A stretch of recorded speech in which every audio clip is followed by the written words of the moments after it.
क्या हो अगर उच्च डिग्रियां लेकर भी चपड़ासी ना बन पाए।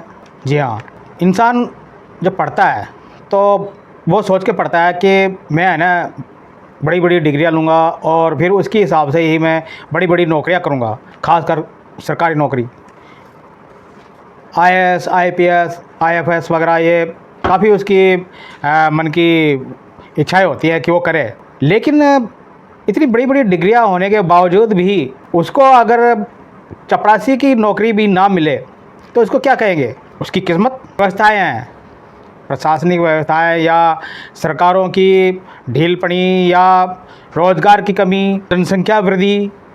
क्योंकि जनसंख्या वृद्धि होती है तो उसका भी काफ़ी साइड इफ़ेक्ट पड़ता है। अब मान लो कोई वस्तु, उसमें मतलब 10 वस्तु है और उसमें लाखों लेने वाले हो, तो 10 वस्तुओं का फिर किस तरह डिवाइड किया जाएगा? लाखों आ जाए उसको लेने के लिए तो मामला गंभीर हो जाता है। तो ऐसा ही हुआ, राजस्थान वहाँ पर चतुर्थ श्रेणी की उसके लिए आवेदन मांगा गया चपरासी के लिए। तो उसमें आपको अंदाज़ा नहीं होगा, इसमें जो निकाली गई थी वैकेंसियाँ फ़िलहाल, वो निकाली गई थी 53,749। ठीक है, उसके लिए आई जो आवेदन आए उसमें आए 24,76,383। 53,749 पद खाली हैं और आ रहे कितने हैं? 24,76,383। अगर और भी आ जाते, जोड़ लेते तो ये तो वैसे भी मामूली बात है, 50-60 लाख तो हो ही जाते हैं। अब इसमें ही एक और थी बात कि जब ये वर्ष 2017 में निकाली गई थी नौकरियां, तो भी वो चपरासी की निकाली गई थी विधानसभा में। ठीक है, तो उसमें निकाली गई थी कुल 18 पद और उसमें भी है ना लाखों इसमें आ गए थे, लाखों की संख्या में 18 पद और उसमें भी लाखों की संख्या में आवेदन आ गए थे। तो इसमें जब आवेदनों की जब जांच पड़ताल की गई तो काफ़ी चौंकाने वाली बातें सामने आई। चौंकाने वाली बातें इसलिए सामने आई और इंसान सोच के हैरान हो जाएगा कि चपरासी जो चतुर्थ श्रेणी के लिए आवेदन मंगवाए गए थे केवल 10वीं पास के लिए थे, केवल 10वीं पास। पहले 8वीं पास थी। चतुर्थ श्रेणी के लिए कोई वो पहले काफ़ी समय पहले की बात है ये, तब है ना इंसान है ना, यानी कि जो युवा वर्ग था वो है ना नौकरी करना नहीं चाहता था चतुर्थ श्रेणी के लिए। चपरासी हुई, गैंगमैन हुआ, ये लोडर हुआ, जो मतलब ये निकलते थे वो इसमें करते नहीं थे। मतलब 1-2 दिन मान लो ज़बरदस्ती भेज भी देते थे या उसको कर भी लेते थे, तो वो क्या 1-2 दिन काम करता था, दूसरे तीसरे दिन भाग जाता था। वो क्या मैं यहाँ क्यों करूँ? काफ़ी पहले भारत की बात बता रहा हूँ कि जब रेलवे में भी ऐसी बातें थी, जब गैंगमैन, लोडर और ये जो चतुर्थ श्रेणी डी ग्रुप के वो निकाली जाती थी वैकेंसियाँ, तो ज़बरदस्ती भर्ती की जाती थी। वहाँ वो उठा के चल भाई तेरे को नौकरी लगाऊँ। लेकिन अब जो है, अब आप विश्वास कर रहे हो या नहीं कर रहे हो, ये राजस्थान की बात है, पूरे भारत की बात हो तो वो समझ लो जब राजस्थान में ऐसी बात हो सकती है तो ये तो पूरे भारत के ऊपर ही लागू होती है कि जब कोई थोड़ा सा कोई निकलती है वैकेंसियाँ तो उसमें लाखों एकदम से आवेदन आ जाते हैं। तो वो फिर ये सोचा जाए तो ऐसा क्यों है? ये सिस्टम में खराबी है या युवा वर्ग जो ज़्यादा पढ़ने लिखने लग गए, काफ़ी जो साक्षरता दर है इनकी उसमें वृद्धि हो गई, या जागरूकता ज़्यादा फैल गई? क्योंकि आजकल जो सरकारी नौकरियां हैं वो पहले भी अहमियत थी और आज भी अहमियत है उसकी, चाहे चपरासी क्यों ना हो। और यहाँ तक कि अगर मान लो आप प्राइवेट सेक्टर में भी काम करते हो और उसमें लाखों का पैकेज पाते हो तो भी उसका कोई वो नहीं है, उसमें भी थोड़ा बहुत अनसिक्योर माना जाता है इंसान के, यार आज है कल का पता नहीं, निकाल दे, कुछ कर दे, छटनी हो जाए। लेकिन सरकारी नौकरी जो ऐसी है, परमानेंटली नौकरी है, उसमें इंसान ये सोच के काम करता है मैं तो जवाई बन गया भाई सरकारी, उसमें मुझे अब कोई है ना कोई निकाल नहीं सकता माइकल लाल, जब तक कि उसका कदाचरण ना हो। कदाचरण का मतलब बुरा आचरण ना हो, एडमिनिस्ट्रेटिव उसके ऊपर ऑफेंसेस ना हो, वो ये ना हो कि भाई इसने आक्रमणता यानी कि अक्षमता का प्रदर्शन किया हो, कार्य प्रणाली में अक्षमता का प्रदर्शन किया गया हो। मोटे मोटे शब्द बोल रहा हूँ, हिंदी के जो है काफ़ी भयंकर शब्द है, ये डिक्शनरी उठानी पड़ेगी। तो उसमें अब ये इसमें देखा गया कि जो वैकेंसी के लिए आई थी, आवेदन आए थे, उसमें BA, BEd, MA, MEd, MPhil, LLB, PhD, यहाँ तक कि बीटेक और एमबीए जैसे भी। किसके लिए? चपरासी के लिए, चपरासी के लिए, ना कि किसी और के लिए। डी ग्रुप के लिए, चतुर्थ श्रेणी के लिए, चपरासी के लिए ये आवेदन आए थे। और जो ये मैं बता रहा हूँ, जो एमए बीए करते हैं वो सोचते हैं कि यार मुझे अच्छी नौकरी मिल जाएगी और मैं अच्छा ना अपने लाइफ को सिक्योर कर लूँगा। जो एमएड बीएड करते हैं वो ये सोचते हैं कि यार मुझे कॉलेज में या लेक्चरर के हो जाएगा या स्कूल में है ना टीचर की नौकरी लग जाएगी। एलएलबी वाले सोचते हैं सरकारी वकील बन जाऊंगा, जज बन जाऊंगा, एमफिल वगैरह। और ये जो है ये जो है वो बन जाते हैं प्रवक्ता के, लेक्चरर वगैरह इसमें कॉलेज में।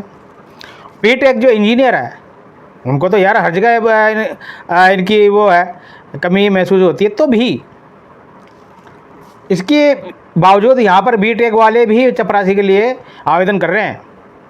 ये क्या दर्शाता है और ऐसा क्यों हो रहा है, कमेंट में करके बताना है, ठीक है। और ये भी बताना कि ऐसा ये सिस्टम में खराबी है या किस चीज़ की वजह से ऐसा हो रहा है। और इसके बाद एमबीए जो लाखों रुपए खर्च करके प्राइवेट सेक्टर में नौकरी पाते हैं, लाखों रुपए की भी, तो भी वहाँ से ना होकर यहाँ सरकारी नौकरी के लिए आवेदन किए जा रहे हैं। क्योंकि उनको पता है कि भाई वहाँ का कोई भरोसा नहीं है प्राइवेट सेक्टर का, सरकारी नौकरी का भरोसा ज़रूर है। जब तक नौकरी करी आराम से करी 9 से 5, उसके बाद आराम से घर के बैठ के पेंशन खाओ जब तक कि मर ना जाओ। है इससे बढ़िया कोई नौकरी? इसलिए सरकारी नौकरी के लिए लोग बाग भी जो पहले और अब भी जब शादियाँ ब्याह होती है ना, तो लड़की वालों की ये डिमांड होती है सरकारी नौकरी वाला होना चाहिए भाई बंदा। तो उसके लिए हम सोचेंगे तू चाहे कार कोठी ले ले, जो तू दहेज बोलेगा वो दहेज के लिए हम तैयार हो जाएंगे, पर हमें चाहिए सरकारी नौकरी वाला बंदा।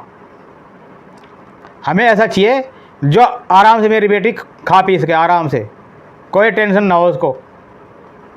उसके यहाँ पर देखा गया कि जो इसमें आए थे, आवेदन किए गए थे, उसमें है ना 2017 की बात बता रहा हूँ मैं। अभी फ़िलहाल तो ये 53,749 की वैकेंसियाँ निकली है। 2017 की जो राजस्थान विधानसभा में चपरासी की नौकरी निकली थी उसमें कुल 18 पद थे। और उसमें जब आई थी वैकेंसियों के लिए आवेदन पत्र आए थे, तो उसमें है ना इंजीनियरिंग के, एलएलबी के, बीए, बीएड के ऐसे युवा जो डिग्री धारक आए थे। उसमें 129 इंजीनियर थे, 23 वकील थे और 393 स्नातकोत्तर थे। भाई वाह, क्या बात है। वकील साहब भी चपरासी बनने को तैयार है, इंजीनियर भी चपरासी बनने को तैयार है। इसमें फिर जो एक चौंकाने वाली बातें आई थी, इसमें 18 पद जो निकाले गए थे उसमें 12 स्थानों पर ये जो आया था नाम, रामकृष्ण मीणा का नाम आया था। वो जो भाजपा का पूर्व विधायक का बेटा था, उसका नाम आया था। तब उस पर आरोप लगे थे उसके ऊपर कि भाई तेरा बेटा वो भी चपरासी के लिए, और वो इसमें फिर इसका नाम आया औरों का नाम नहीं आया। जबकि और यहाँ पर एलएलबी वगैरह ये सब करे बैठे हैं, वो उनका नाम नहीं आया, इंजीनियर जो है उनका नाम नहीं आया। ये भाई ये तो किस्मत की बात है उसकी। उसने मैं क्यों लगाऊंगा, जो उसका था उसने ये बताया कि मैं क्यों लगाऊंगा, मैंने तो अगर लगाना होता तो चपरासी लगाता, मैं ऊंची पोस्ट पे लगाता। वो तो उसने खुद ही भर दिया, लड़की की इच्छा थी, भर दिया, उसका नाम आ गया। तो मैं इसमें मेरी क्या गलती है? ज़्यादा छानबीन की मतलब ये भी वो उसकी चली रही है अभी, तो क्या है क्या नहीं, वो तो बाद की बात है। पर जो अभी है नाम नाम क्या, ये जो व्यवस्थाएं हैं और जो ये चतुर्थ श्रेणी के लिए निकाली गई वैकेंसियों के ऊपर जो उच्च डिग्री धारक विद्यार्थी जो युवा वर्ग है वो जब जा रहे हैं, तो वो क्या दर्शाता है,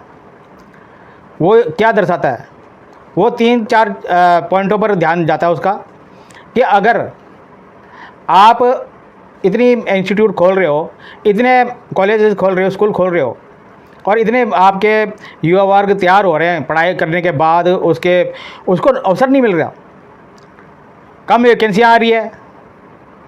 वो वैकेंसियाँ तो ना के बराबर है। पहले क्या होता था, कुछ समय पहले जो मतलब कि यहाँ पर बाहरी पटरियों पर लेकर आवेदन पत्र बेचे जाते थे, वो भी किताब वाले जो लेकर बैठते थे ना पटरियों पर, सड़कों पर, वहाँ पर भाई यहाँ पर कलर की निकल रही है, यहाँ पीओ की निकल रही है, यहाँ एसएम की निकल रही है, स्टेशन मास्टर की, और यहाँ कलर की और ढेरों पीओ की वगैरह सब निकलती थी। लेकिन अब ऑनलाइन ढूंढो तो पता लगता है कि यहाँ पर मिल रही है कि नहीं निकल रही है वैकेंसियाँ, किसी को पता ही नहीं होता। हज़ारों की तादाद में निकल रहे हैं बच्चे पढ़ के, पर उसमें 10-20 नौकरियाँ निकल रही है। तो ये क्या हो रहा है, तो ये है ना समाज के लिए भी घातक है, और जो देखा जाए सामाजिक, राजनीतिक, आर्थिक, ये हर तरह से ही है ना, फिर लोचापन आ जाएगा इसमें, क्योंकि फिर इंसान है ना फिर कुछ और ही सोचता है। फिर जैसे पहले कि कश्मीर में कहा जाता था कि भाई पाकिस्तान जो कश्मीरियों को है ना नौकरियां नहीं मिलती, इसलिए पत्थर फेंकते हैं और इसलिए उग्रवादी आतंकवादी बनते हैं। वो तो कश्मीर की बात, और जगह क्या करेंगे। और यहाँ तक कि और देखो, यहाँ पर जो है ना चपरासियों के लिए अब हिंदी, इंग्लिश, गणित और जीके, उसमें इनके टेस्ट होंगे। हिंदी, इंग्लिश, गणित, जीके जो कि पहले हाई लेवल के माने जाते थे, वो पीओ और क्लर्क वगैरह इनके लिए और एसएम वगैरह इनके लिए माने जाते थे कि भाई इसकी जो है ये है इसका प्रोसीजर, वो इसमें लागू होगा।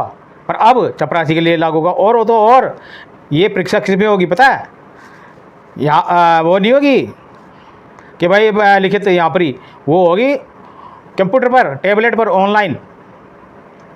जब इतना पढ़ा लिखा इंसान कंप्यूटर जानता हो, इतना सब कुछ कर रहा हो, और वो फिर कंप्यूटर पे ही परीक्षा दे रहा हो, वो चपरासी, तो यार वो तो बहुत से भी ऊपर हो गया। उसकी तो काफ़ी अच्छी वो जो माइंड सेट काफ़ी अच्छा है उसका, तो काफ़ी वो तो वाह भाई वाह, बात मान गए यार उस्ताद। तो इसमें कहाँ लोचा है कहानी, ये कमेंट करके बताना, और बताना आपको ये वीडियो कैसी लगी। प्लीज़ लाइक, शेयर, सब्सक्राइब करना। Okay bye, thank you.